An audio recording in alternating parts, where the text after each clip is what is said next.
O Chamado de Cthulhu, H.P. Lovecraft. Encontrado entre os papéis do falecido Francis Wayland Thurston, de Boston. De tais grandes potências ou seres, pode haver sobrevivências plausíveis, sobrevivências de um período imensamente remoto em que a consciência era talvez manifestada em conteúdos e formas que há muito tempo desapareceram diante das marés do progresso da humanidade, formas das quais apenas a poesia e a lenda captaram uma memória fugaz e chamaram de deuses, monstros, seres míticos de todos os tipos. Algernon Blackwood. Capítulo 1. O horror de Barrow. A coisa mais gratificante do mundo, creio, é a incapacidade da mente humana de correlacionar todos os seus conteúdos. Vivemos em uma plácida ilha de ignorância, em meio aos mares negros do infinito, e não fomos feitos para viajar muito longe. As ciências, cada uma se empenhando em sua própria direção, até hoje têm nos prejudicado pouco, mas algum dia o quebra-cabeça de conhecimentos dissociados ficará completo e revelará terríveis visões da realidade. E diante da nossa pavorosa posição, nela contidos, haveremos de enlouquecer, com a revelação ou fugir da luz mortal em direção à paz e à segurança de uma nova idade das trevas. Teosofistas intuíram sobre a grandiosidade reverente do ciclo cósmico, dentro do qual nosso mundo e a raça humana são incidentes passageiros. Eles sugeriram estranhas sobrevivências em termos que congelariam o sangue, se não fossem mascarados de sereno otimismo. Mas não foi graças a eles que me veio o único vislumbre de eras proibidas que me dá calafrio de pensar e me enlouquece quando sonho com isso. Esse vislumbre, como todo vislumbre de uma verdade pavorosa, surgiu da aproximação casual de coisas separadas.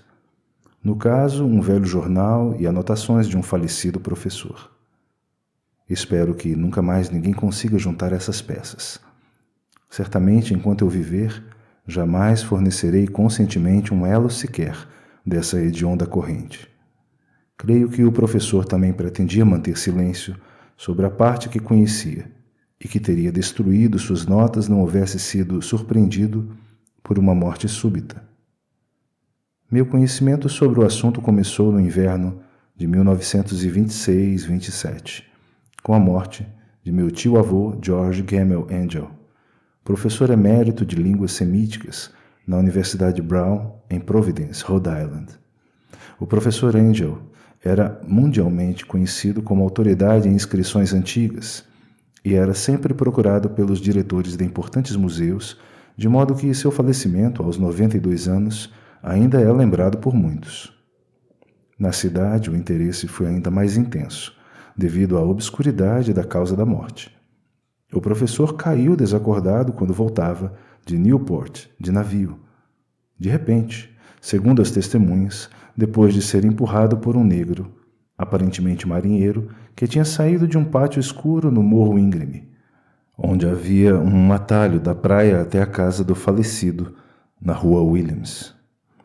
Os médicos não conseguiram encontrar nenhuma doença visível, mas concluíram após perplexo debate que uma obscura lesão cardíaca, induzida pela subida íngreme do morro por alguém tão idoso, havia sido responsável por seu fim.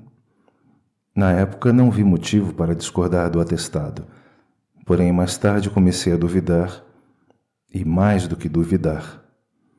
Como herdeiro e executor do testamento do meu tio-avô, pois ele morreu viúvo e sem filhos, era esperado que eu examinasse seus papéis com certa minúcia, e com esse propósito transferi todos os seus arquivos e caixas para minha residência em Boston. Boa parte do material que organizei será mais tarde publicada pela Sociedade Americana de Arqueologia. Mas havia uma caixa que julguei extremamente intrigante e que senti muita aversão de exibir a outros olhos. Ela havia sido trancada e não encontrei a chave até que me ocorreu experimentar o anel que o professor levava sempre no bolso. Então, de fato, consegui abri-la, porém, fazê-lo aparentemente só serviu para me confrontar com uma barreira ainda maior e mais protegida. Pois o que poderia significar o bizarro baixo relevo de barro e os desconexos rabiscos, elucubrações e entalhes que encontrei? Será que meu tio, nos últimos anos, tinha se tornado crédulo das imposturas mais superficiais? Decidi pesquisar sobre o excêntrico escultor responsável por aquele aparente distúrbio na paz de espírito de um velho. O baixo relevo era um retângulo irregular de menos de 3 centímetros de espessura e cerca de 13 por 15 centímetros de área, obviamente de origem moderna.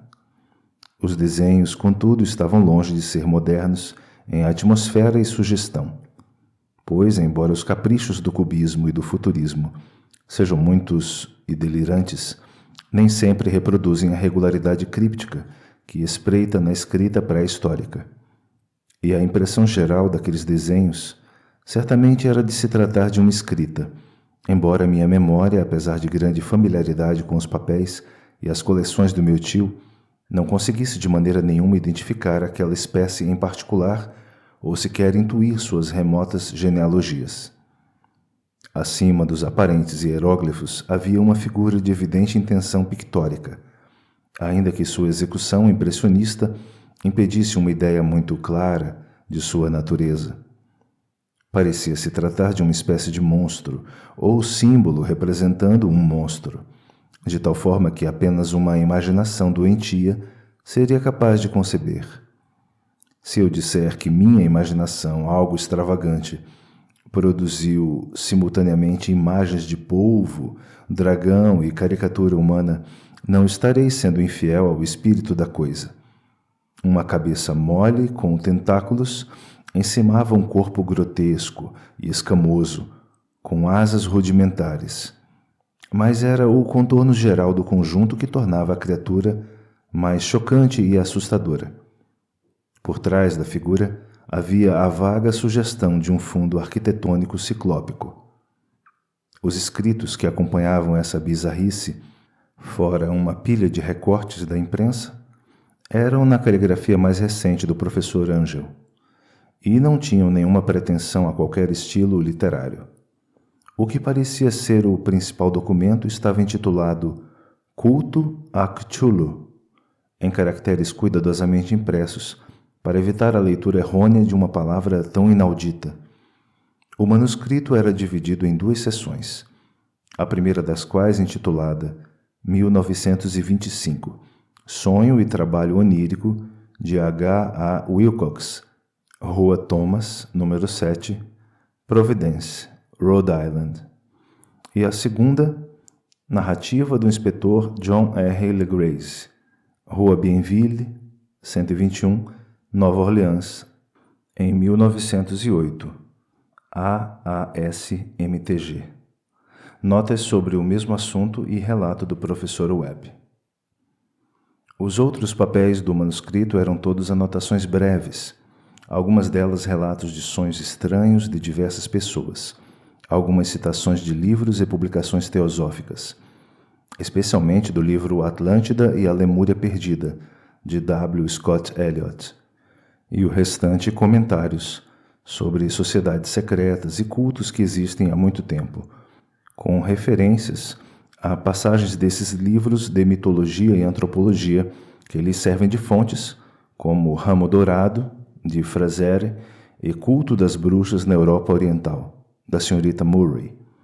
Os recortes, em sua maioria, aludiam a bizarras doenças mentais e surtos de loucura coletiva ou mania na primavera de 1925. A primeira metade do manuscrito principal contava uma história muito peculiar.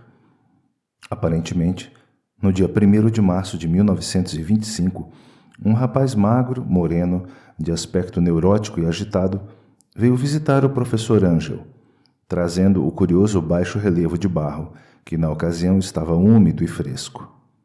O cartão da visita trazia o nome de Henry Anthony Wilcox, e meu tio reconheceu se tratar do filho mais novo de uma excelente família, da qual já ouvira falar, que ultimamente tinha estudado escultura na Faculdade de Design de Rhode Island e morava sozinho no edifício Fleur de Lis, próximo à instituição. Wilcox era um jovem precoce de reconhecida genialidade, mas muito excêntrico, e desde a infância chamava muita atenção pelas estranhas histórias e sonhos bizarros que costumava contar. Ele mesmo se dizia psiquicamente hipersensível, porém, o povo pacato da antiga cidade comercial considerava-o apenas esquisito. Jamais se misturando com seus semelhantes, ele foi aos poucos perdendo visibilidade social, e agora só era conhecido por um pequeno grupo de estetas de outras cidades. Até mesmo o Clube das Artes de Providence, cioso de seu conservadorismo, considerou-o um caso perdido. Na ocasião da visita, dizia o manuscrito do professor, o escultor requisitou abruptamente o conhecimento arqueológico de seu anfitrião para identificar os hieróglifos do baixo relevo. Ele falava de um modo sonhador e afetado, que sugeria isolamento e empatia forçada, e meu tio demonstrou certa rispidez na réplica, pois o frescor evidente da placa implicava não se tratar de um artefato arqueológico. A tréplica do jovem Wilcox, que impressionou meu tio a ponto de recordá-la e registrá-la palavra por palavra, foi uma efusão fantasticamente poética que devia ter sido o padrão de toda a conversa e que, a partir de então, passei a considerar altamente característica dele. Ele disse, é nova, de fato, pois a fiz ontem à noite em um sonho com cidades estranhas, e os sonhos são mais antigos que a mórbida Tiro, que a contemplativa Esfinge ou que a jardinada Babilônia. Foi então que ele começou a história delirante que de repente agiu sobre a memória adormecida e conquistou o interesse fervoroso do meu tio. Ocorrera um breve terremoto na noite anterior, o mais relevante sentido na Nova Inglaterra em alguns anos, e a imaginação de Wilcox havia sido agudamente afetada. Ao dormir, ele tivera um sonho sem precedentes com grandes cidades ciclópicas de quarteirões titânicos e monólitos suspensos no céu, gotejantes de uma gosma verde e sinistra, com horror latente. Havia hieróglifos espalhados pelos muros e pilares, e de algum ponto indefinido lá embaixo vinha uma voz que não era uma voz, uma sensação caótica que só a imaginação poderia transmutar em som, mas que ele tentou traduzir por uma confusão quase impronunciável de letras. Cthulhu-Ftang.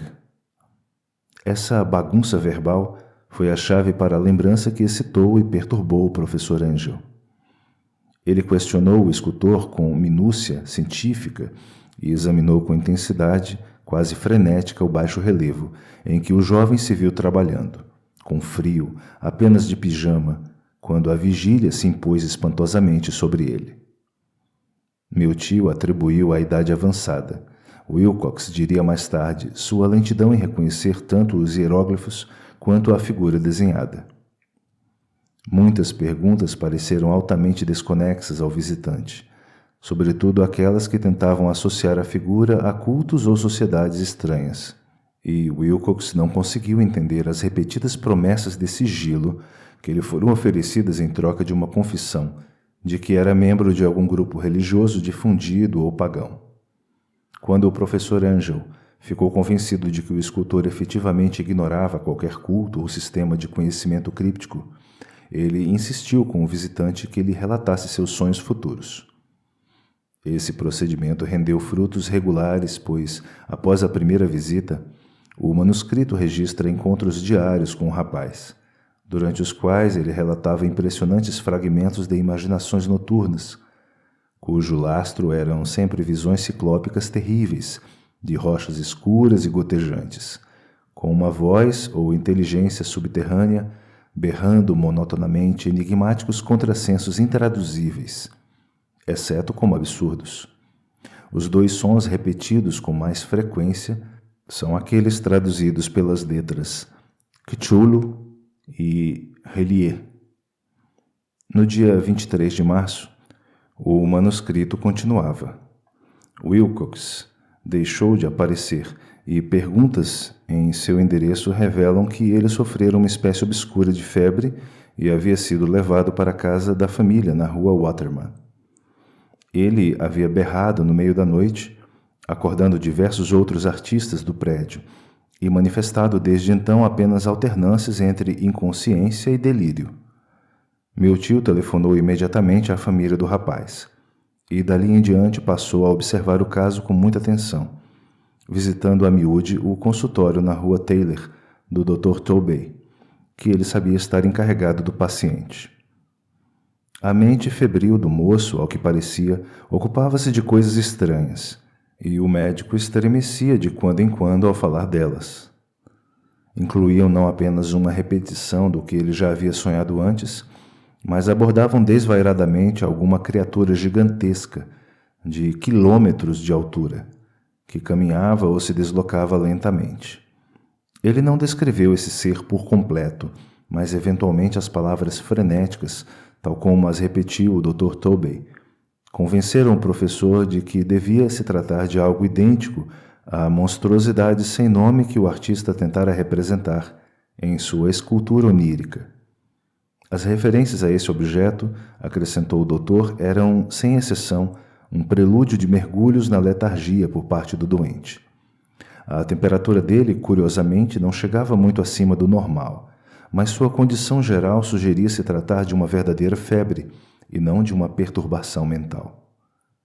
No dia 2 de abril, por volta das 3 horas da tarde, todos os sintomas da doença de Wilcox subitamente passaram.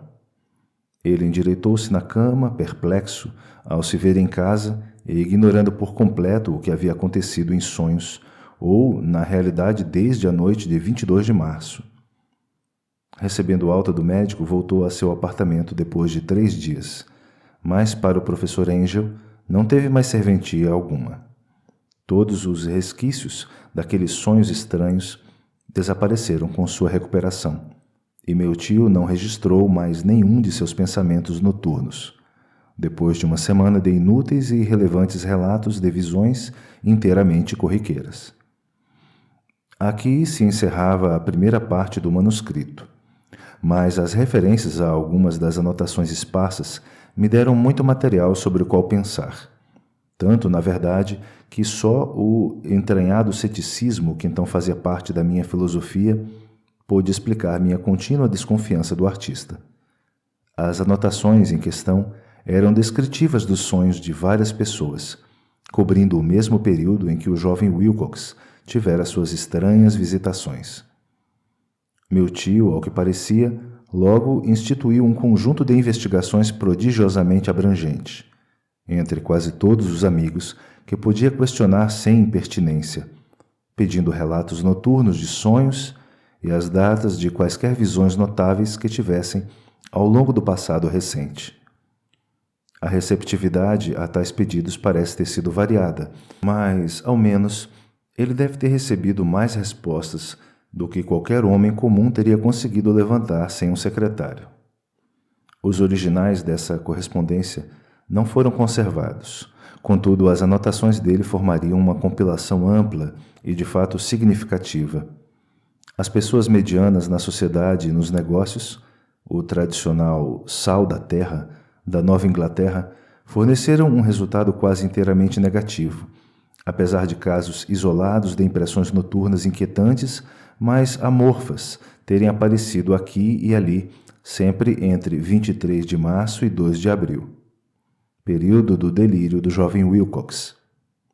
Homens de ciência foram apenas um pouco mais afetados, apesar de 4 casos de descrições vagas terem sugerido vislumbres fugazes de estranhas paisagens e, em um caso, ter sido mencionado um pavor de algo anormal. Foi dos artistas e poetas que as respostas pertinentes vieram, e sei que o pânico teria se instalado se eles tivessem conseguido comparar suas anotações. No caso, na ausência das cartas originais, cheguei a desconfiar que o pesquisador tivesse formulado perguntas tendenciosas ou editado a correspondência para corroborar o que ele potencialmente estava decidido a encontrar. É por isso que continuei com a impressão de que Wilcox, de alguma forma ciente dos dados antigos que meu tio possuía, teria ludibriado o veterano cientista. Essas respostas de estetas contavam uma história perturbadora. De 28 de fevereiro até 2 de abril, Uma grande parte deles sonhara coisas muito bizarras, sendo a intensidade desses sonhos imensuravelmente mais forte durante o período do delírio do escultor. Mais de um quarto dos que relataram algum conteúdo narraram cenas e sons entreouvidos não muito diferentes dos que Wilcox havia descrito.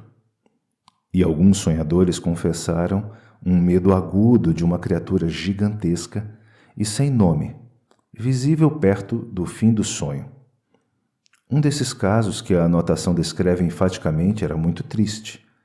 O sujeito, um arquiteto muito famoso com tendências para teosofia e ocultismo, ficou furiosamente louco na data do surto do jovem Wilcox e faleceu meses depois, gritando sem cessar para que o salvassem de uma criatura fugida do inferno. Se meu tio tivesse se referido a esses casos por nome, em vez de apenas por números, eu teria tentado confirmar e investigar pessoalmente alguns deles, mas na prática só consegui localizar alguns poucos. Todos, contudo, confirmaram integralmente as anotações. Muitas vezes me perguntei se todos os participantes da pesquisa teriam ficado tão intrigados quanto aquela parcela com as perguntas do professor. É melhor que nenhuma explicação jamais chegue ao conhecimento deles. Os recortes da imprensa, conforme mencionei, abordavam casos de pânico, mania e excentricidade durante o período em questão.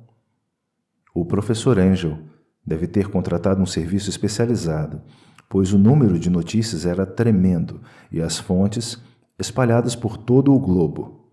Aqui, um suicídio noturno em Londres, em que um sujeito solitário pulou por uma janela depois de um grito chocante. Ali, uma carta delirante ao editor de um jornal na América do Sul, em que um fanático deduz um futuro terrível a partir de visões que ele teve. Um relato da Califórnia descreve uma colônia teosofista onde uma multidão vestia túnicas brancas à espera de uma plenitude gloriosa que nunca chega, enquanto matérias da Índia falavam discretamente de sérios distúrbios entre os nativos no final de março. Orgias de voodoos se multiplicam no Haiti e entrepostos africanos relatam rumores agourentos. Oficiais americanos nas Filipinas enfrentam problemas com tribos nessa mesma época e policiais de Nova York são atacados por levantinos histéricos na virada de 22 para 23 de março. O oeste da Irlanda também, prenhe de rumores e lendas delirantes, e um pintor fantástico chamado Arnaud Bonnot expõe uma blasfema paisagem onírica no Salão da Primavera em Paris, em 1926. E são tão numerosos os distúrbios registrados em asilos de loucos que só um milagre pode ter impedido a comunidade médica de notar estranhos paralelismos e tirar conclusões perplexas. Era um conjunto bizarro de recortes, em geral, e hoje mal consigo conceber o insensível racionalismo com que os deixei de lado, mas eu estava convencido de que o jovem Wilcox tivera conhecimento dos casos anteriores mencionados pelo professor. Capítulo 2. A história do inspetor Legrasse. Os casos anteriores, que tornaram o sonho do escultor e o baixo relevo tão significativos para meu tio, formavam o tema da segunda metade de seu longo manuscrito. Em determinada ocasião, aparentemente, o professor Angel teria visto a silhueta infernal da monstruosidade sem nome, ficado intrigado com os hieróglifos desconhecidos e ouvido as agorentas sílabas que só podem ser traduzidas por Cthulhu. E tudo isso revelou uma conexão tão perturbadora e horrível que não era de estranhar que ele tivesse assediado o jovem Wilcox com perguntas e pedidos de informação. A primeira experiência ocorrera em 1908, 17 anos antes, quando a Sociedade Americana de Arqueologia realizou seu encontro anual em St. Louis. O professor Angel, tal como era condizente com sua autoridade e suas realizações, desempenhara importante papel em todas as deliberações e foi um dos primeiros a serem abordados pelos diversos presentes, que aproveitaram o congresso para buscar respostas corretas e expor problemas para a solução de especialistas. O principal desses interessados e, em pouco tempo, o foco do interesse de todo o encontro, Era um homem de meia-idade e aparência comum que viera desde Nova Orleans em busca de informações específicas que não havia encontrado em nenhuma fonte local. Seu nome era John Raymond Legrasse e ele era por profissão inspetor de polícia. Com ele trazia o objeto de sua visita, uma grotesca, repulsiva e aparentemente muito antiga estatueta de pedra, cuja origem ele não conseguia determinar. Não se deve imaginar que o inspetor Legrasse tivesse o menor interesse por arqueologia. Pelo contrário, seu desejo de esclarecimento havia sido despertado por considerações puramente profissionais. A estatueta, ídolo, fetiche ou o que quer que fosse, havia sido capturada alguns meses antes nos pântanos das matas do sul de Nova Orleans, durante uma batida em uma suposta cerimônia de voodoo, e os ritos associados a ela eram tão singulares e hediondos que a polícia não pôde deixar de concluir que haviam se deparado com um culto obscuro, inteiramente desconhecido para eles, e infinitamente mais diabólico até que o mais sombrio dos círculos de voodoo africanos. Sobre sua origem, além das histórias erráticas e inacreditáveis extraídas dos membros capturados, absolutamente nada fora descoberto. Daí o interesse da polícia por qualquer conhecimento de antiquário que pudesse ajudá-los a identificar o pavoroso símbolo e, através disso, rastrear sua origem. O inspetor Legrasse mal estava preparado para a sensação que sua proposta causou. A primeira observação do objeto bastou para aqueles homens de ciência reunidos serem lançados em um estado de tensa excitação, e eles não perderam tempo em se amontoar ao redor dele para contemplar a minúscula figura, cuja estranheza e ar de antiguidade genuinamente abissal sugeriam com igual potência visões interditas e arcaicas. Nenhuma escola de escultura conhecida havia inspirado o terrível objeto, embora séculos e até milênios parecessem estar registrados em sua superfície fosca e esverdeada, de pedra irreconhecível. A figura, que enfim foi lentamente passada de mão em mão para exame atento e cuidadoso, tinha entre 18 e 20 centímetros de altura e era lavrada com maestria artística. Representava um monstro de aspecto vagamente antropóide, mas com uma cabeça semelhante à de um polvo, cuja face era uma massa de antenas, um corpo escamoso que parecia de borracha, poderosas garras nas patas de trás e da frente, e asas compridas e estreitas nas costas. A criatura, que parecia instintivamente dotada de feroz e desnaturada malignidade, tinha uma corpulência algo inchada e ficava diabolicamente acocorada em um bloco retangular ou pedestal coberto de caracteres indecifráveis. As pontas das asas tocavam a borda posterior do bloco. O assento ocupava o centro, enquanto as garras compridas e recurvadas das patas traseiras dobradas agarravam a borda da frente e se estendiam para baixo na direção da base do pedestal.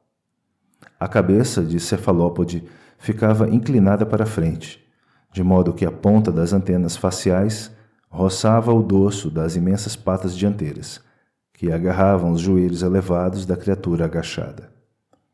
O conjunto era de um realismo absurdo, como se estivesse vivo, e ainda mais sutilmente assustador por sua origem ser desconhecida. Sua antiguidade vasta, venerável e incalculável era indiscutível, embora não demonstrasse nenhum elo com nenhum outro tipo de arte dos primórdios conhecidos da civilização ou, a bem dizer, de nenhuma outra época. Totalmente distinta e à parte, seu próprio material era um mistério, pois a pedra escorregadia, negro e esverdeada, com pontos e estriações dourados ou iridescentes, não se parecia com nada familiar à geologia ou à mineralogia. Os caracteres gravados na base eram igualmente intrigantes, e nenhum membro do Congresso, apesar da representação de especialistas de metade do mundo nesse campo, tinha a mínima noção, sequer, de seu remoto parentesco linguístico.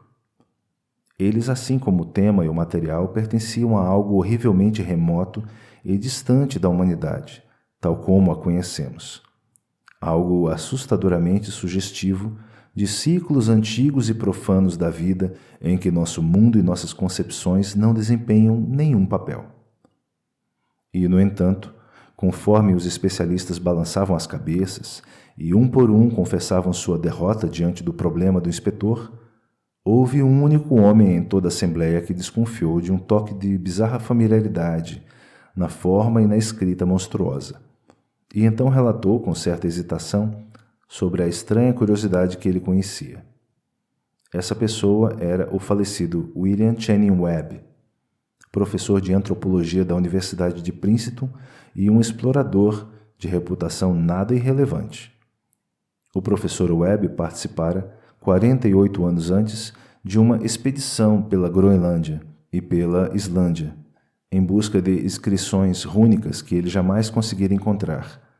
E quando estava no litoral escarpado da Groenlândia Ocidental, encontrou uma tribo singular ou um culto de esquimós degenerados, cuja religião, uma forma curiosa de adoração demoníaca, deixou-o apavorado por seu aspecto deliberadamente sanguinário e repulsivo.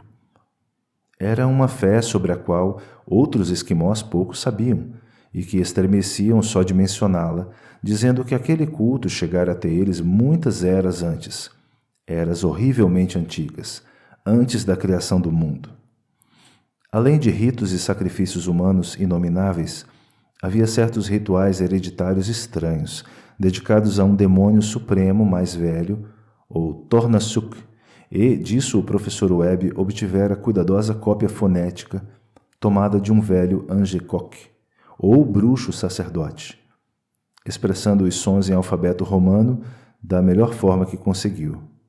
Mas agora o mais significativo era o fetiche que esse culto louvava e em torno do qual eles dançavam quando a aurora surgia sobre as escarpas de gelo.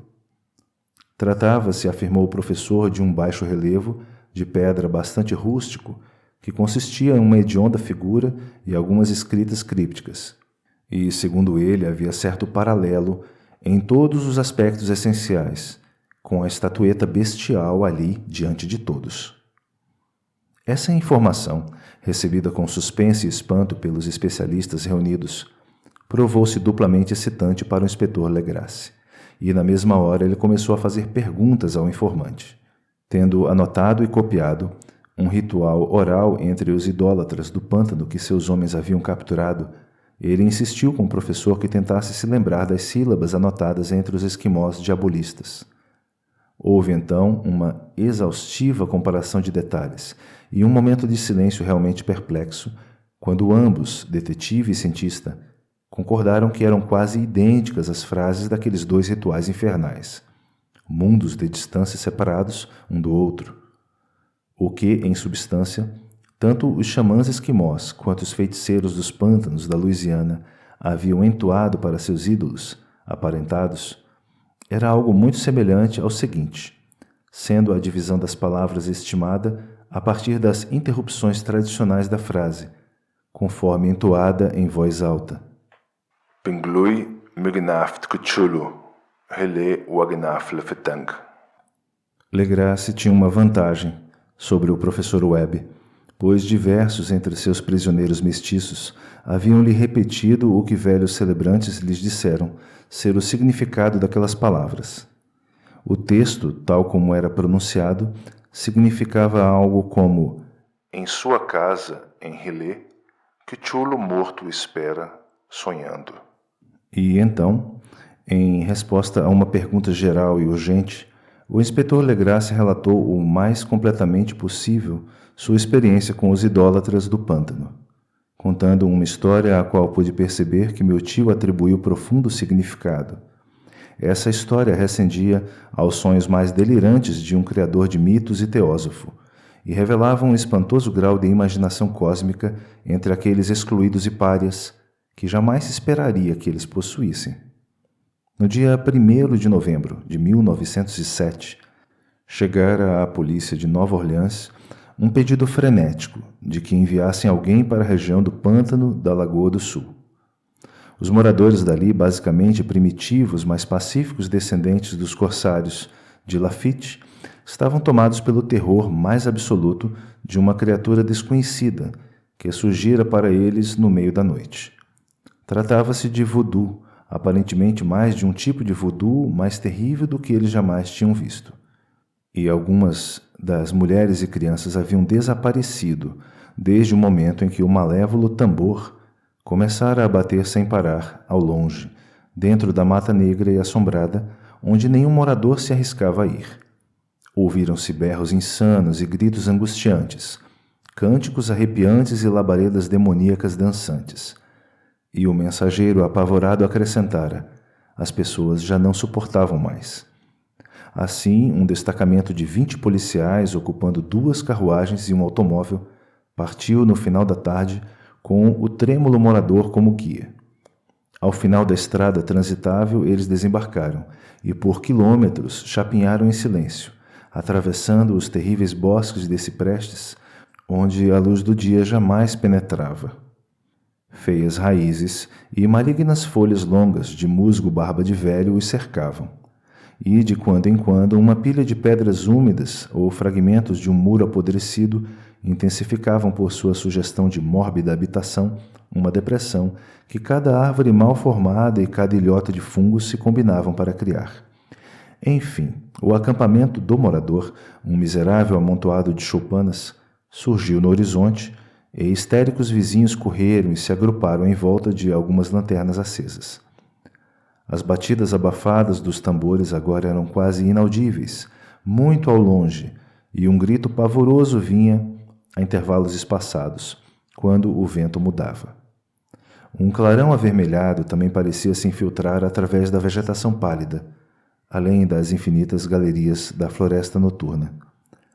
Relutantes até mesmo em se deixarem ficar sozinhos de novo, os moradores apavorados se recusaram terminantemente a dar um passo na direção da profana idolatria, de modo que o inspetor Legrasse e seus 19 colegas se lançaram sem guia por entre aqueles arcos negros de um horror que nenhum deles jamais trilhara antes. A região, ora penetrada pela polícia, era considerada tradicionalmente maligna, bastante desconhecida e despovoada de homens brancos.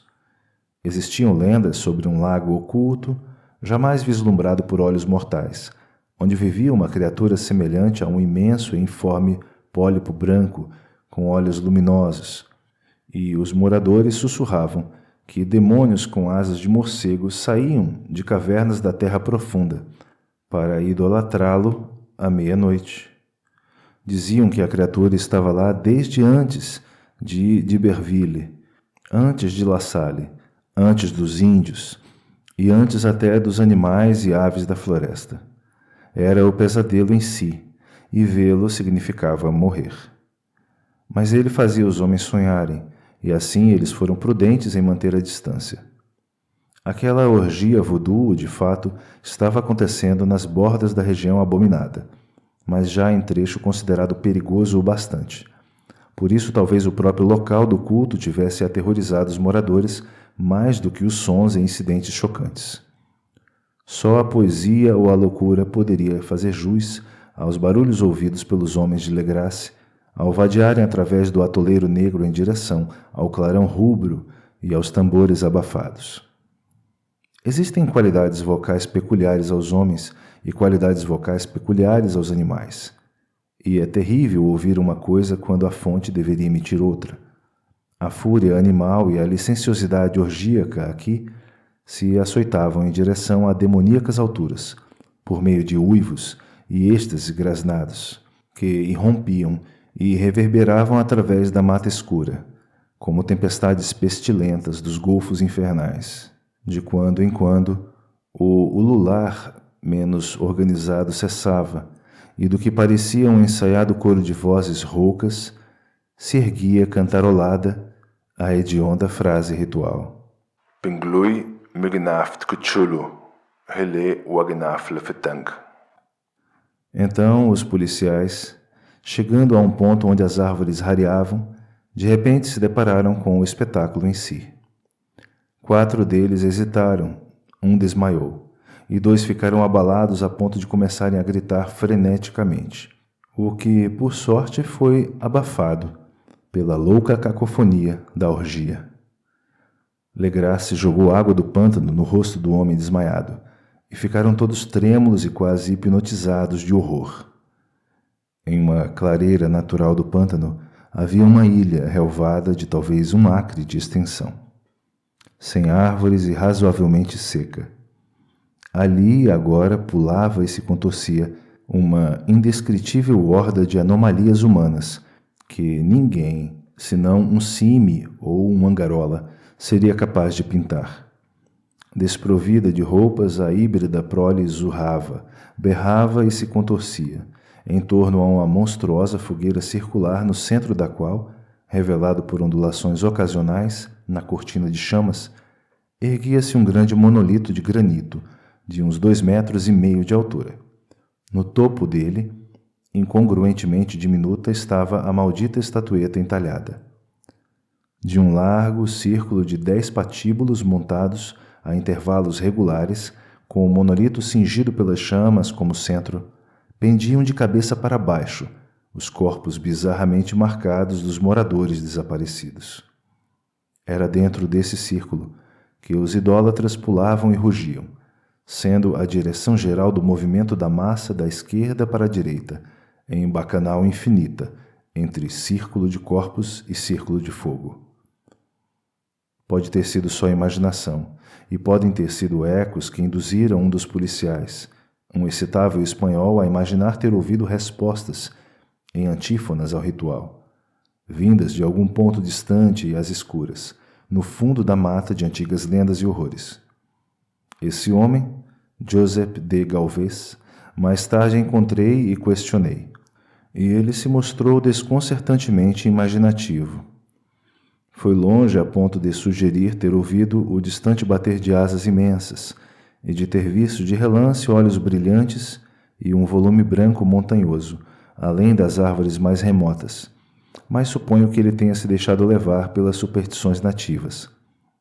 Na verdade, a pausa horrorizada dos policiais foi de duração relativamente breve. Primeiro vinha o dever, e embora devesse haver quase 100 mestiços idólatras no grupo, a polícia valeu-se de suas armas de fogo e penetrou decidida aquela multidão repulsiva.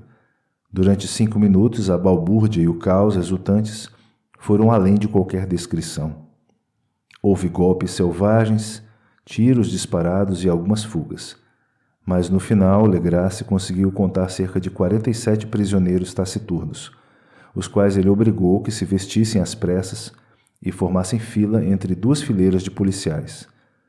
5 idólatras morreram, e 2 gravemente feridos foram levados embora em padiolas improvisadas por seus colegas prisioneiros.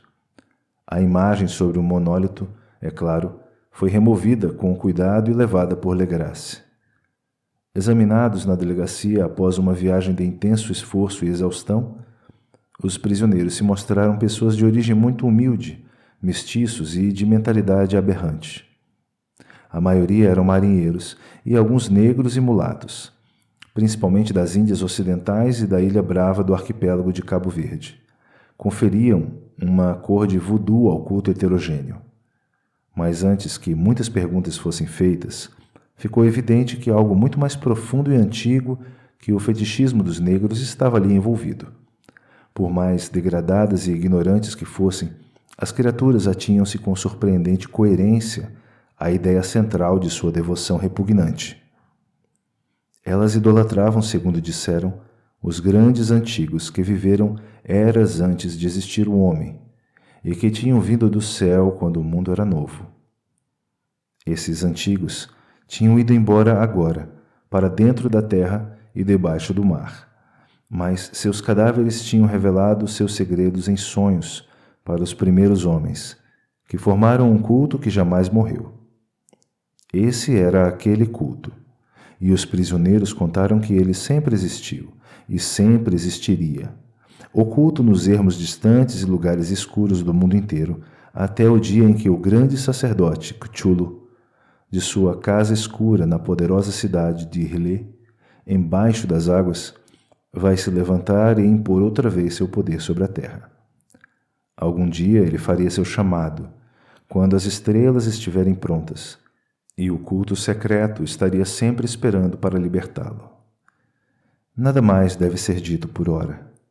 Havia um segredo que nem mesmo a tortura seria capaz de extrair. A humanidade não estava absolutamente sozinha entre as criaturas conscientes da Terra, pois formas vinham do escuro visitar aqueles poucos fiéis. Mas essas formas não eram os grandes antigos. Homem nenhum jamais viu os antigos. O ídolo entalhado era o grande Cthulhu, mas ninguém sabia dizer se os outros eram ou não exatamente como ele. Ninguém jamais conseguia ler a escrita antiga, mas as coisas foram sendo passadas de boca em boca. O ritual entoado não era o segredo. O segredo jamais era dito em voz alta, apenas sussurrado. O cântico significava apenas o seguinte: em sua casa, em Riley, Cthulhu morto espera, sonhando. Apenas 2 dos prisioneiros foram considerados mentalmente sãos o suficiente para serem enforcados, e o resto foi internado em diversas instituições. Todos negaram participação nos assassinatos rituais e alegaram que as mortes tinham sido causadas pelos asas negras, que tinham vindo até eles, surgidos do imemorial ponto de encontro na Mata Assombrada. Mas sobre esses misteriosos seres alados nenhum relato coerente jamais foi obtido. O que a polícia apurou, na verdade, veio sobretudo de um mestiço imensamente idoso chamado Castro, que alegou ter navegado por portos estranhos e conversado com líderes imortais do culto nas montanhas da China. O velho Castro se lembrava de pedaços da lenda hedionda, que empalidecia as especulações dos teósofos e fazia o homem e o mundo parecerem, na verdade, recentes e passageiros. Passaram-se eras em que outros seres dominaram a terra, e eles tiveram grandes cidades. Resquícios deles, os chineses imortais teriam dito a ele, ainda podiam ser encontrados como pedras ciclópicas em ilhas do Pacífico. Todos eles morreram vastas épocas de tempo antes da chegada do homem, mas havia artes capazes de revivê-los, quando as estrelas voltassem às posições certas no ciclo da eternidade. Na verdade, eles tinham vindo das estrelas e trazido consigo suas imagens. Esses grandes antigos, continuou Castro, não eram compostos de nada parecido com carne e osso. Eles tinham forma, pois a imagem estrelada não provava isso, mas essa forma não era feita de matéria. Quando as estrelas estavam certas, eles podiam passar de mundo em mundo através do céu. No entanto, quando as estrelas estavam erradas, eles não podiam viver. Mas embora já não estivessem mais vivos, eles nunca morriam realmente. Eles estão todos lá, deitados, em casas de pedra em sua grande cidade de Riley, preservados pelos encantamentos do poderoso Cthulhu, para a gloriosa ressurreição, quando as estrelas e a terra estiverem mais uma vez prontas para eles. Porém, nesse momento, alguma força externa deverá agir para libertar seus corpos. Os encantamentos que os preservaram intactos, da mesma forma, também impedem que façam um movimento inicial. E eles só puderam ficar deitados, acordados no escuro, pensando, enquanto incontáveis milhões de anos se passaram. Sabiam de tudo, o que estava ocorrendo no universo, mas seu modo de comunicação era a transmissão de pensamento. Agora mesmo eles estavam falando em suas sepulturas. Quando, após infinidades de caos, os primeiros homens vieram, os grandes antigos falaram com os mais sensíveis entre eles, moldando seus sonhos, pois apenas assim a linguagem deles chegaria às mentes carnais dos mamíferos. Então, sussurrou Castro, aqueles primeiros homens formaram o culto em torno de pequenos ídolos que os grandes antigos mostraram para eles. Ídolos trazidos para regiões obscuras, vindos de estrelas apagadas. Esse culto jamais morreria, até que as estrelas ficassem certas de novo, e os sacerdotes secretos tirariam o grande Cthulhu de sua sepultura para reviver seus súditos e retornar seu domínio sobre a terra. O momento seria fácil de descobrir, pois nessa altura a humanidade teria se tornado como os grandes antigos, livre e selvagem e além do bem e do mal, com leis e moral deixadas de lado e todos os homens gritando e matando e se regozijando de alegria. Então, os antigos libertados ensinariam aos homens novos modos de gritar e matar, e se regozijar e se rejubilar, e a terra inteira se incendiaria em um holocausto de êxtase e liberdade. Até lá, o culto, seguindo os rituais apropriados, devia manter viva a memória daqueles procedimentos antigos e lançar a profecia desse retorno. Nos tempos antigos, homens escolhidos haviam conversado em sonhos com os antigos sepultados. Mas então algo aconteceu. A grande cidade de pedra de Relé, com seus monólitos e sepulcros, afundou sob as ondas, e as águas profundas, cheias do mistério primordial que nem o pensamento é capaz de atravessar, interromperam a relação espectral. Contudo, a memória nunca morreu, e os sacerdotes disseram que a cidade ressurgiria quando as estrelas estivessem certas. Então surgiram da terra os espíritos negros, terrenos, cobertos de mofo e sombra, e cheios de rumores obscuros ouvidos em cavernas embaixo do leito esquecido dos oceanos. Mas sobre eles o velho Castro não ousou falar muito. Ele logo se interrompeu e nenhuma persuasão ou sutileza foi capaz de revelar mais nada nesse sentido. O tamanho dos antigos também, curiosamente, ele evitou mencionar. Sobre o culto, disse que achava que o centro ficava em meio aos desertos sem mapas da Arábia, onde Irém, a cidade dos pilares, sonha oculta e intacta. Não se tratava de um culto filiado ao das bruxas europeu e era quase desconhecido para além de seus membros.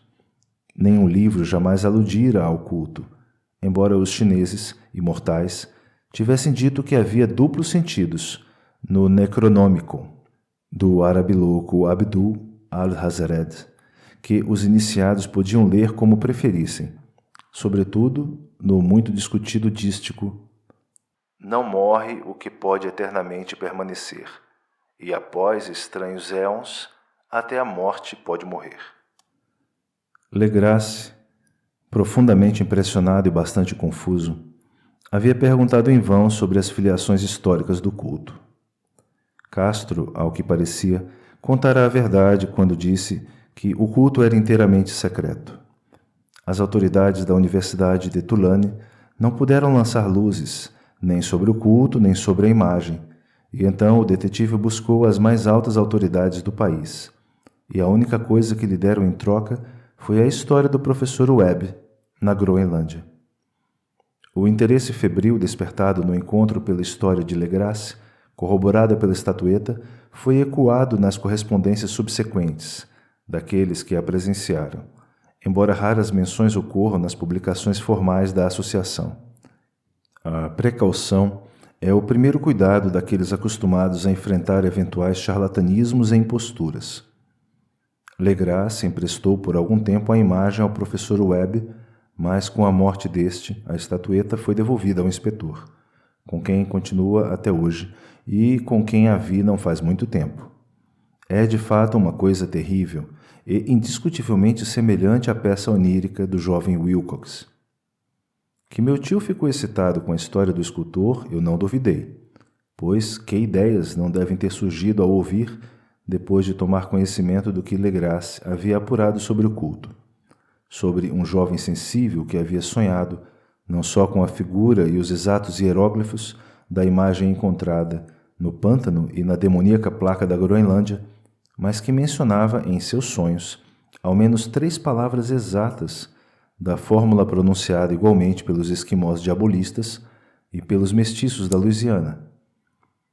O início imediato de uma pesquisa, o mais completa possível por parte do professor Angel, foi bastante natural, embora em particular eu desconfiasse que o jovem Wilcox tivesse ouvido falar do culto de alguma maneira indireta e tivesse inventado uma série de sonhos para acentuar e dar continuidade ao mistério às custas de meu tio. As narrativas oníricas, e os recortes colecionados pelo professor foram, é claro, fortes corroborações. Porém, o racionalismo do meu pensamento e a extravagância do assunto, como um todo, me levaram a adotar o que julguei serem as conclusões mais sensatas. Assim, depois de estudar exaustivamente o manuscrito mais uma vez e correlacionar anotações teosóficas e antropológicas com a narrativa do culto de Legrasse, fiz uma viagem à Providência para visitar o escultor e repreendê-lo, como eu julgava devido por ter se aproveitado de um homem erudito e idoso. Wilcox ainda morava sozinho no edifício Fleur de Lis, na rua Thomas, uma macabra imitação vitoriana da arquitetura bretã do século XVII, que projetava sua fachada de gesso em meio a adoráveis casas coloniais, na antiga colina, e sob a própria sombra do mais belo campanário georgiano na América. Encontrei-o trabalhando em seus aposentos e imediatamente concluí, pelas peças espalhadas, que seu gênio era de fato profundo e autêntico. Ele será, acredito, em algum momento, descoberto como um dos grandes decadentistas, pois conseguiu cristalizar em argila e um dia espelhará, em mármore, aqueles pesadelos e fantasias que Arthur Machen evoca na prosa e Clark Ashton Smith torna visíveis em verso e pintura. Moreno, frágil e algo desmazelado em seu aspecto, ele se virou languidamente quando bati na porta e me perguntou o que eu queria, sem se levantar. Quando lhe contei quem eu era, ele demonstrou certo interesse, pois meu tio havia citado sua curiosidade ao sondar seus sonhos estranhos, embora jamais lhe explicasse o motivo do estudo. Não ampliei seu conhecimento a esse respeito, mas tentei com certa sutileza fazê-lo se abrir. Em pouco tempo, fiquei convencido de sua absoluta sinceridade, pois ele falou daqueles sonhos de uma maneira que ninguém poderia confundir com a mentira. Esses sonhos e seu resíduo subconsciente haviam influenciado profundamente sua arte, e ele me mostrou uma estátua mórbida, cujos contornos quase me fizeram tremer com a potência de suas sugestões negras. Wilcox não se lembrava de ter visto o original daquele objeto, exceto em seu próprio baixo relevo onírico, mas os contornos haviam se formado sozinhos, imperceptivelmente sob suas mãos. Era sem dúvida a forma gigante com a qual ele havia sonhado em seu delírio. Que ele, de fato, não sabia nada sobre o culto secreto, exceto o que o catecismo insistente do meu tio deixara escapar, isso ele deixou claro. E outra vez tentei imaginar alguma maneira plausível de o escultor ter recebido aquelas estranhas impressões. Ele falava de seus sonhos de maneira estranhamente poética, fazendo-me ver com terrível nitidez a úmida cidade ciclópica de pedra verde e viscosa. Sua geometria, disse ele curiosamente, era toda errada, e ouvir com apavorado suspense o incessante chamado subterrâneo, quase insano, Cthulhu-Ftang, Cthulhu-Ftang. Essas palavras faziam parte do pavoroso rito que contava sobre a vigília onírica de Cthulhu, morto em seu cofre de pedra em Riley, e me senti profundamente comovido, apesar de minhas crenças racionais. Wilcox, eu tinha certeza, devia ter ouvido falar do culto de forma casual, e logo se esquecera disso em meio à massa de suas leituras e imaginações igualmente estranhas. Mais tarde, impressionado pela extrema peculiaridade, aquilo havia encontrado expressão subconsciente em seus sonhos, no baixo relevo e na terrível escultura que eu agora tinha diante de mim. De modo que sua imposição sobre meu tio tinha sido inteiramente inocente. O rapaz era um tipo ao mesmo tempo um tanto afetado e um tanto mal educado, de que nunca gostei, mas agora eu estava disposto a admitir tanto a sua genialidade quanto a sua honestidade. Despedi-me dele amigavelmente e desejei-lhe todo o sucesso que seu talento prometia. A questão do culto ainda me fascinava e cheguei a aventar conquistar fama pessoal com pesquisas sobre suas origens e conexões. Visitei Nova Orleans, conversei com Legrasse e outros policiais que haviam participado daquela batida. Vi a imagem assustadora e até entrevistei alguns dos mestiços que haviam sido presos e ainda estavam vivos. O velho Castro, infelizmente, já tinha morrido fazia alguns anos. As coisas que ouvi tão explicitamente em primeira mão, embora de fato não fossem mais do que uma detalhada confirmação do que meu tio havia escrito, excitaram-me outra vez, pois tive certeza de que estava na pista de uma religião muito real, muito secreta e muito antiga, cuja descoberta faria de mim um antropólogo importante. Minha atitude ainda era de um absoluto materialismo, como eu gostaria que ainda fosse, e descartei como perversidade quase inexplicável a coincidência das anotações de sonhos e dos estranhos recortes colecionados pelo professor Angel. Uma coisa que comecei a supor e que agora receio ser uma certeza é que a morte de meu tio não foi nada natural. Ele caiu de uma viela íngreme por onde subia, vindo da orla, cheia de mestiços estrangeiros, após um empurrão abrupto dado por um marinheiro negro. Eu não tinha me esquecido da presença dos mestiços e marinheiros entre os membros do culto na Louisiana, e não ficaria surpreso ao descobrir métodos secretos e agulhas envenenadas, tão cruéis e antigos quanto aqueles ritos e crenças enigmáticos. Legrasse e seus homens, é verdade, haviam sido deixados em paz, mas na Noruega certo marinheiro que vira coisas tinha morrido. As pesquisas mais profundas de meu tio, depois de encontrar os dados do escultor, não teriam chegado a ouvidos sinistros? Creio que o professor Angel tenha morrido porque sabia demais, ou porque provavelmente viria a saber demais. Se terei o mesmo fim é algo que ainda está para se decidir, pois agora sei tanto quanto ele. Capítulo 3 A loucura do mar. Se o céu quiser um dia me conceder uma dádiva, seria o pagamento total dos resultados do mero acaso que fixou meus olhos em um pedaço solto de jornal em um instante. Não era nada com o que eu teria naturalmente me deparado durante minha rotina diária, pois se tratava de um velho número de uma publicação australiana, o Sydney Bulletin, de 18 de abril de 1925. Aquilo havia escapado até ao serviço de recortes, que na época da publicação vinha avidamente recolhendo material para a pesquisa do meu tio.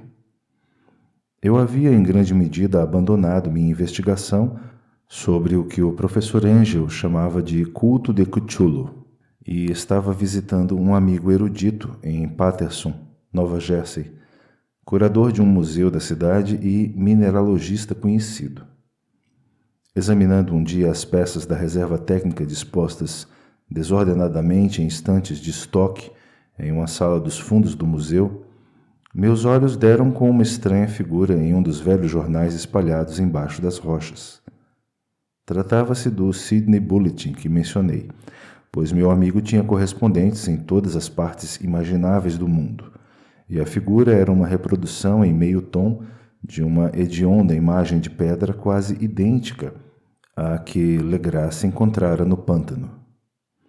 Avidamente liberando o jornal de seus preciosos conteúdos, analisei a notícia em detalhes e fiquei decepcionado ao descobrir que não era muito longa. O que a nota sugeria, contudo, seria de significado portentoso para a minha desgraçada missão e a recortei com cuidado para começar a agir logo. A notícia dizia o seguinte: Mistério à deriva no mar. Vigilant. Chega rebocado navio neozelandês de guerra. Um sobrevivente e um homem morto encontrados a bordo. Relato de batalha desesperada e mortes no mar. Marinheiro resgatado se recusa a dar detalhes da estranha experiência. Ídolo desconhecido é encontrado com o marinheiro. Inquérito será instituído.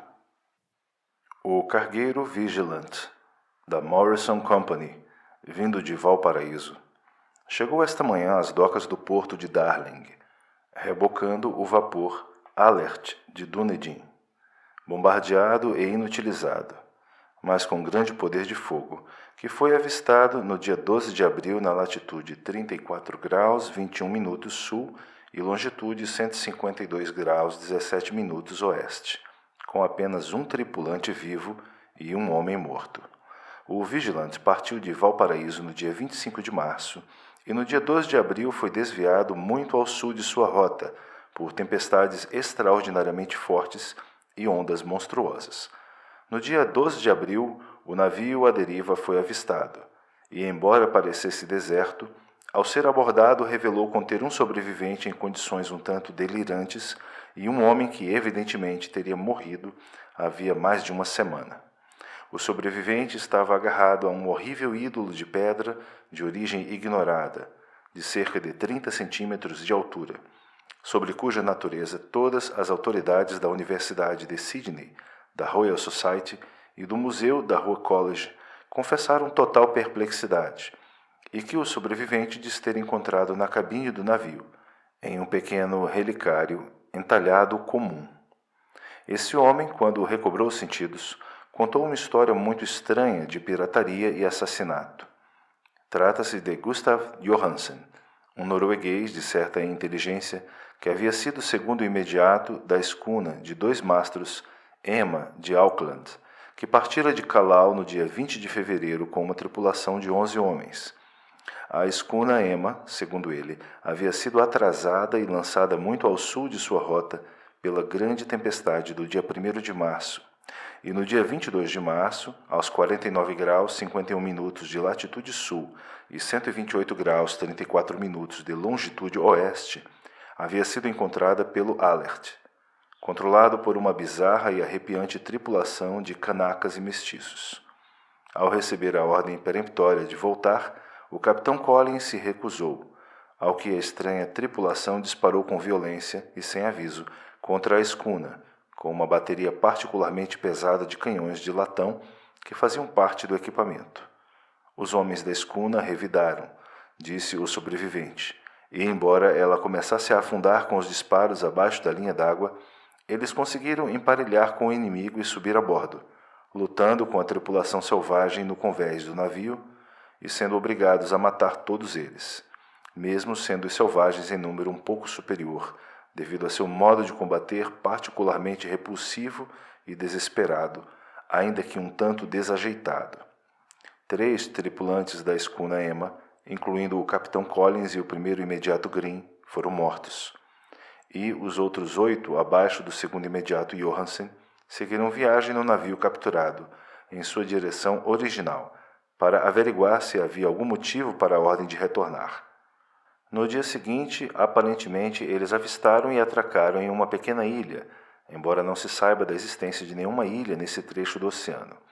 E 6 dos homens, de alguma forma, morreram em terra firme, ainda que Johansen seja estranhamente reticente quanto a essa parte da história, e tenha relatado apenas que caíram em uma fenda na rocha.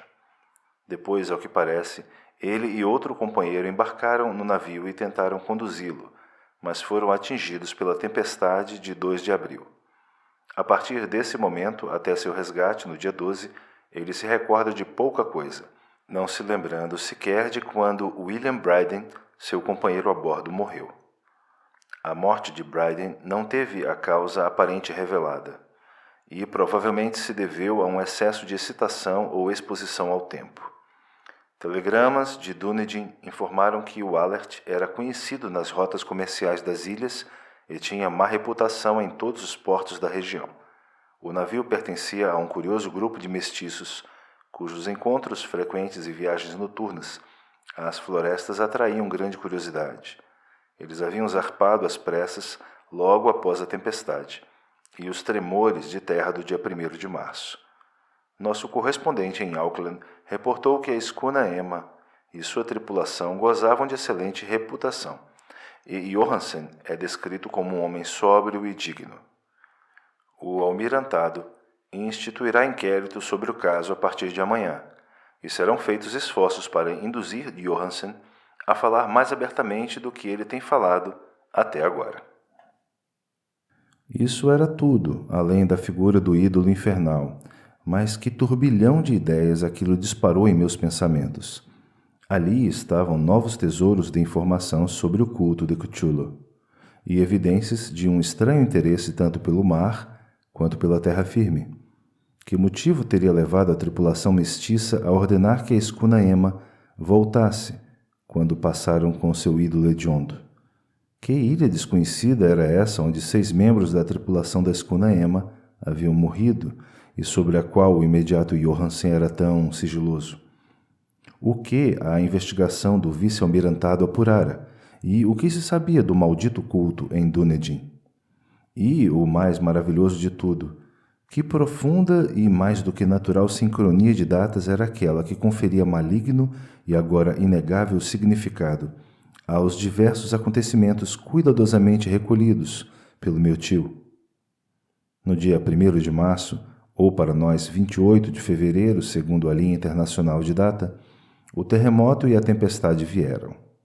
Vindo de Dunedin, o Alert e sua ruidosa tripulação haviam partido avidamente, como se atendessem a uma convocação imperiosa. E do outro lado da terra, poetas e artistas haviam começado a sonhar com uma estranha, úmida e ciclópica cidade. Enquanto um jovem escultor moldava em pleno sono a forma do temido Cthulhu. A 23 de março, a tripulação da escuna Emma desembarcou em uma ilha ignota e deixou ali 6 homens mortos, e naquela mesma data, os sonhos de homens sensíveis assumiram uma nitidez acentuada e escureceram com o pavor da perseguição maligna de um monstro gigantesco. Enquanto um arquiteto enlouquecia e um escultor subitamente mergulhava em delírio. E quanto à tempestade, de 2 de abril, data em que todos os sonhos da cidade úmida cessaram, e Wilcox emergiu incólume do suplício da estranha febre. E quanto a tudo isso, e todas as insinuações do velho Castro, dos antigos afogados, nascidos das estrelas e seu reinado futuro, o culto fiel e seu domínio sobre os sonhos. Estaria eu cambaleando à beira de horrores cósmicos insuportáveis à força humana? Caso estivesse, deviam ser horrores exclusivamente mentais, pois de alguma forma o dia 2 de abril pusera um ponto final a qualquer ameaça monstruosa que tivesse começado seu cerco à alma da humanidade. Naquela noite, depois de um dia agitado de telegramas e providências, despedi-me de meu anfitrião e tomei um trem para São Francisco. Dali a menos de um mês eu estava em Dunedin, onde, contudo, descobri que poucos sabiam sobre os estranhos membros do culto que frequentava as velhas tavernas de marinheiros.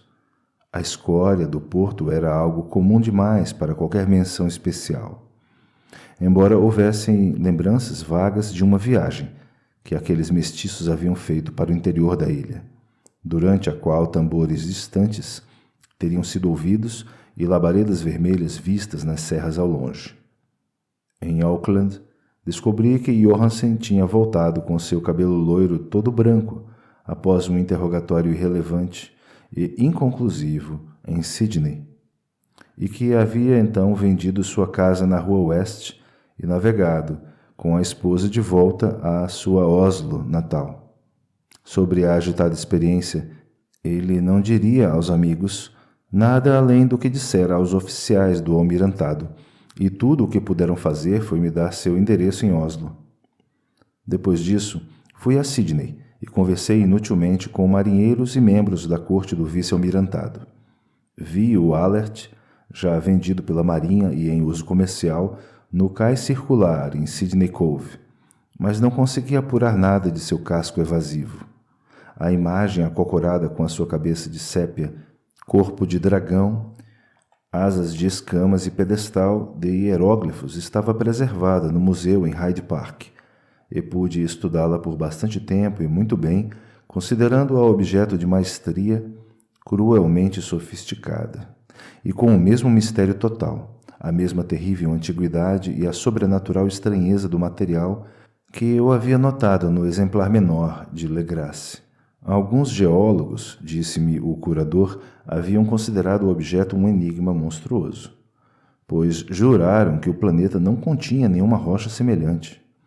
Então pensei com um calafrio no que o velho Castro tinha dito a Legrasse sobre os grandes antigos.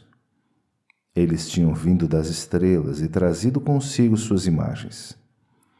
Abalado com uma revolução mental como eu jamais tivera antes, decidi visitar o imediato Johansen em Oslo. Tomei um navio em Londres e embarquei diretamente para a capital norueguesa e, num dia de outono, atraquei nas docas impecáveis, à sombra do castelo Eggberg. O endereço de Johansen, descobri, ficava na cidade velha do rei Haroldo Hardrade, que mantivera vivo o nome de Oslo durante todos os séculos em que a cidade maior se disfarçara como Cristiania. Fiz a breve viagem de táxi e bati com o coração palpitante na porta de um edifício conservado e antigo com fachada de gesso. Uma mulher de rosto triste e vestida de preto atendeu a porta, e senti uma pontada de decepção quando ela me disse em inglês hesitante que Gustav Johansen já não mais existia. Ele não havia sobrevivido ao retorno, disse a esposa, pois os acontecimentos no mar em 1925 tinham acabado com ele. Não contara à esposa nada além do que contara ao público, mas deixara um longo manuscrito de questões técnicas, segundo ele mesmo, escrito em inglês, evidentemente para poupá-la do risco de uma leitura casual. Durante uma caminhada por uma alameda estreita perto do cais de Gutenberg, um fardo de jornais caindo da janela de um sótão o atingira. 2 marinheiros lascarins logo o ajudaram a ficar de pé, mas antes que a ambulância chegasse, ele estava morto. Os médicos não encontraram a causa plausível de seu fim e atribuíram a problemas cardíacos e constituição debilitada. Então senti roer minhas entranhas, aquele terror obscuro que jamais me deixara enquanto eu também não descansar, acidentalmente ou não, convencendo a viúva de que minha conexão com as tais questões técnicas do marido era o bastante para me autorizar acesso ao manuscrito. Levei o documento comigo e comecei a ler no navio de volta a Londres. Era um material singelo, delirante, uma tentativa de diário pós-facto de um marinheiro ingênuo, e tentava recordar dia a dia aquela última viagem tenebrosa. Não tentarei transcrevê-lo literalmente em toda a sua nebulosidade e redundância, mas revelarei o suficiente de seu tema para mostrar por que o som da água batendo na lateral da embarcação se tornou tão insuportável para mim que tampei os ouvidos com algodão. Johansen, graças a Deus, não ficou sabendo de tudo exatamente, muito embora tivesse visto a cidade e o ser. Mas eu nunca mais conseguirei dormir tranquilo ao pensar nos horrores que espreitam incessantemente além da vida, no tempo e no espaço, e nas blasfêmias profanas das antigas estrelas que sonham no fundo do mar, conhecidas e adoradas por um culto fantasmagórico, disposto e ansioso para libertá-las no mundo quando outro terremoto erguer sua monstruosa cidade de pedra, outra vez, ao sol e ao ar livre. A viagem de Johansen havia começado tal como ele contara ao vice-almirantado. A escuna Emma descarregada partira de Auckland a 20 de fevereiro e sentira a plena força daquela tempestade originada pelo terremoto que devia ter soerguido do leito do mar os horrores que preencheram os sonhos dos homens. Novamente sob controle, a escuna vinha em bom ritmo quando foi avistada pelo Alert a 22 de março, e pude sentir o remorso do imediato ao escrever sobre seu bombardeio e naufrágio. Sobre os malditos morenos idólatras do Alert, ele falava com horror significativo.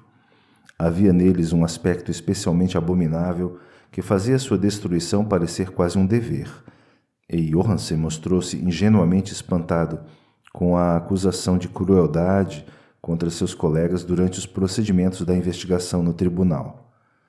Depois, levados pela curiosidade, no navio capturado sob o comando de Johansen, os homens avistaram um grande pilar de pedra destacando-se para fora da água, e na latitude 47 graus 9 minutos sul e longitude 126 graus 43 minutos oeste, chegaram a um litoral sujo de lama, lodo e ciclópicas construções cobertas de algas, que só podiam ser a substância tangível do supremo terror terreno. A fantasmagórica e cadavérica cidade de Rilé, que fora construída imensuráveis eras antes da história pelas vastas e odiosas formas que se haviam infiltrado desde as estrelas escuras. Ali jaziam o grande Cthulhu e suas hordas, ocultos em cofres viscosos e esverdeados, e enviando, enfim, após ciclos incalculáveis, os pensamentos que espalhavam medo nos sonhos dos sensíveis e chamavam imperiosamente os fiéis para vir em peregrinação libertadora e restauradora. De tudo isso, Johansen nem desconfiava, mas Deus sabe que logo veria o suficiente. Suponho que apenas um único cume de montanha, a hedionda cidadela coroada por um monólito onde o grande Cthulhu estava enterrado, efetivamente tem emergido das águas. Quando penso na extensão de tudo o que pode estar sendo chocado lá embaixo, quase desejo me matar em seguida. Johansen e seus homens ficaram deslumbrados com a majestade cósmica da Babilônia gotejante dos demônios antigos. E devem ter intuído, sem orientação, que não se tratava de algo deste planeta ou de qualquer outro planeta sadio. Seu deslumbre com o inacreditável tamanho daqueles blocos de pedra esverdeados, com a vertiginosa altura do grande monólito entalhado e com a espantosa identidade das estátuas e baixos relevos colossais, com a estranha imagem encontrada no relicário a bordo do Alert, é pungentemente visível em cada linha da apavorada descrição do imediato. Sem saber o que era futurismo, Johansen atingiu algo muito próximo disso ao falar da cidade. Em vez de descrever alguma estrutura ou edifício definido, ele se atém apenas a impressões gerais de ângulos vastos e superfícies de pedra. Superfícies grandes demais para pertencerem a qualquer coisa certa e seguramente desta terra. E pérfida com horríveis imagens e hieróglifos. Menciono o que ele dizia sobre ângulos porque isso sugere algo que Wilcox me contara sobre seus sonhos medonhos. Ele dissera que a geometria do lugar sonhado era anormal, não euclidiana e repulsivamente evocativa de esferas e dimensões distintas das nossas. Agora, um marinheiro iletrado sentia a mesma coisa enquanto contemplava aquela realidade terrível. Johansen e seus homens atracaram em um banco de lama íngreme daquela monstruosa acrópole e escalaram os titânicos blocos escorregadios e viscosos, que jamais seriam uma escada humana. O próprio sol no céu parecia distorcido, visto através do miasma polarizador que emanava daquela perversão submersa. E a ameaça perturbadora e o suspense espreitavam com escárnio daqueles ângulos loucamente evasivos de pedra entalhada, onde um segundo olhar mostrava ser côncavo o que à primeira vista parecia convexo. Algo muito próximo ao pavor se apoderou dos exploradores, antes que qualquer coisa mais definida que pedra e lama e alga fosse avistada. Teriam todos fugido se não temessem a zombaria uns dos outros, e vasculharam, mas sem muita convicção, inutilmente, como se veria, em busca de algum souvenir para levarem consigo. Foi Rodrigues, o português, quem escalou a base do monólito e gritou avisando o que havia encontrado. Os demais foram atrás dele e olharam curiosos para a imensa porta entalhada com o familiar dragão Lula em baixo relevo. Era, segundo Johansen, como uma grande porta de celeiro, e todos acharam que era uma porta por causa do lintel, das ombreiras e jambas, com ornamentos em volta, embora não soubessem se era deitada como um alçapão ou inclinada como uma porta de porão. Como Wilcox teria dito, a geometria do lugar era toda diferente. Não se podia saber ao certo se o mar e o chão eram horizontais. Daí a posição relativa de todo o resto parecer fantasmagoricamente variável. Bryden empurrou a pedra em diversos lugares sem resultado. Então Donovan tateou a borda com delicadeza, pressionando um ponto de cada vez. Ele escalou interminavelmente pelos grotescos batentes de pedra. Isto é, seria escalar se aquilo não fosse afinal horizontal. E os homens se perguntaram como uma porta nesse universo podia ser tão vasta.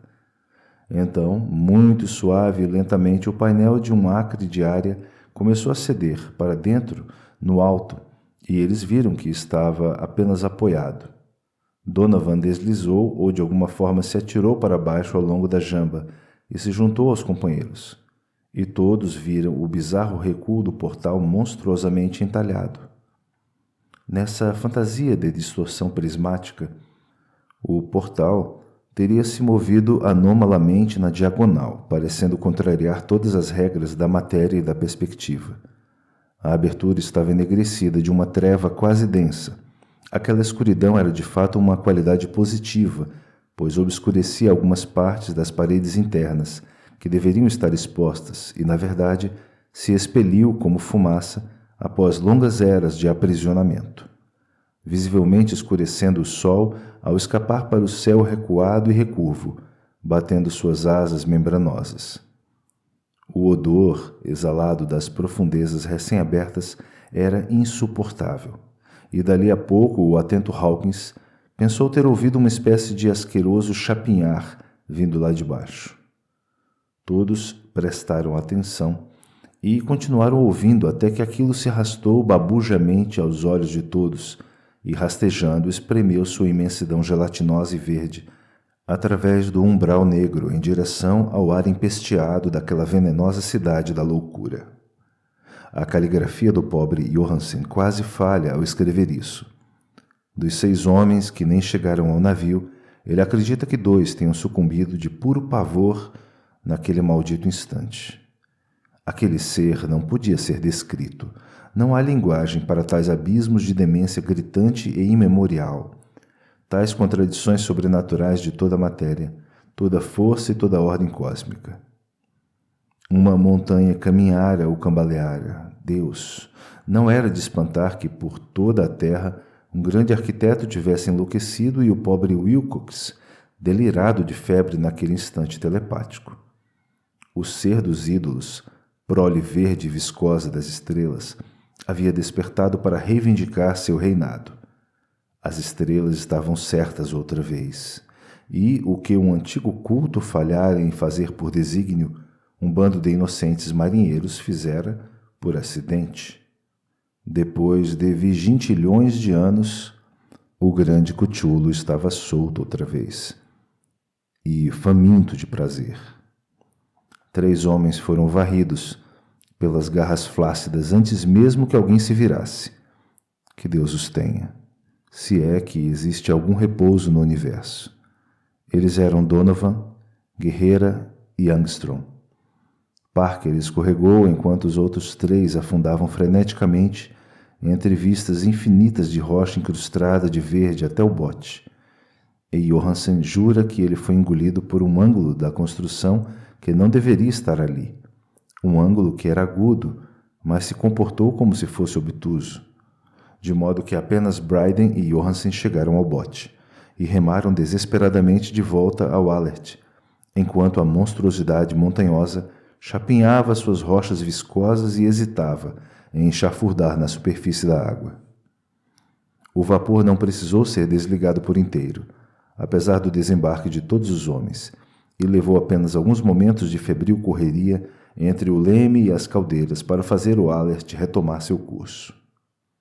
Lentamente, em meio aos horrores distorcidos da indescritível cena, o navio começou a cortar as águas letais, enquanto na construção daquela costa sanguinária, que não era terrena, o ser titânico das estrelas babava e xingava, como Polifemo amaldiçoando o navio de Odisseu em fuga.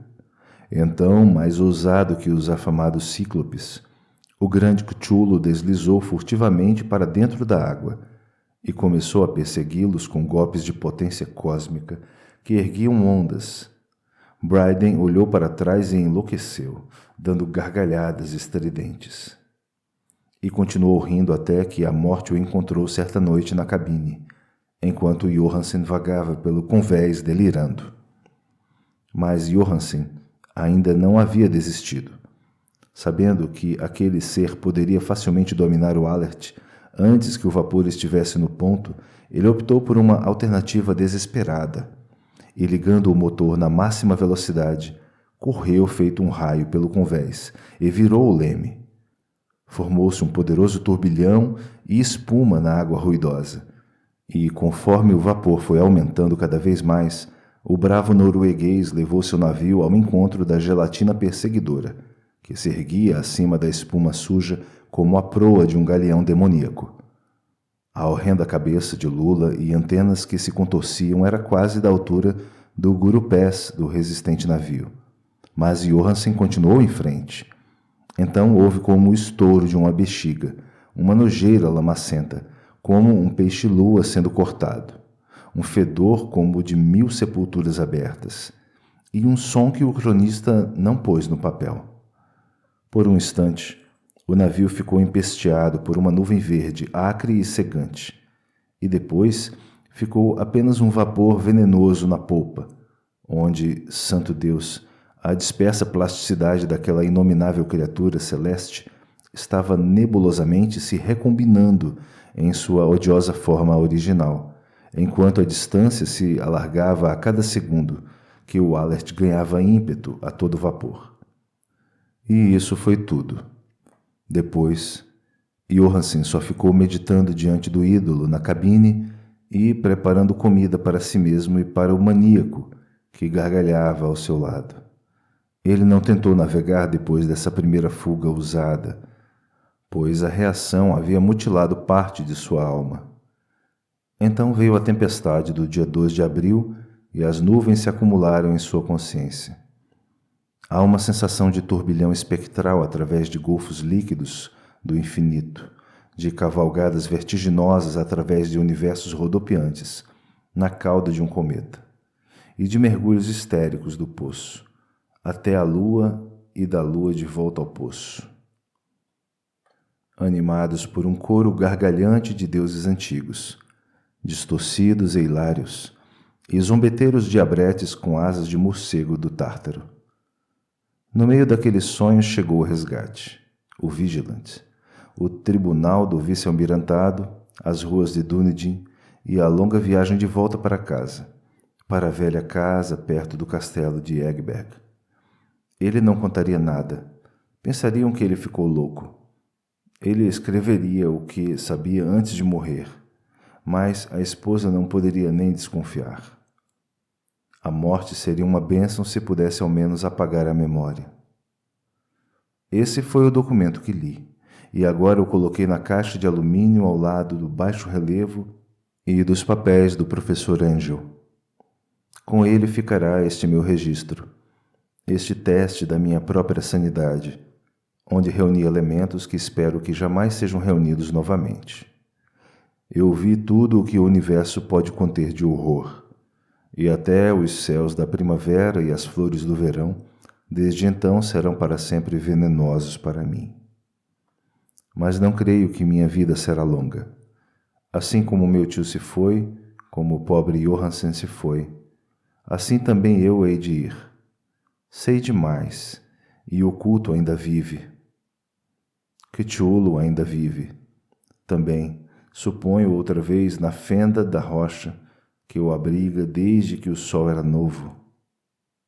Sua cidade maldita tornou a afundar, pois o Vigilante passou pelo local depois da tempestade de abril, mas seus ministros na terra ainda gritam e se agitam e matam em torno de monólitos adornados com seu ídolo em lugares ermos.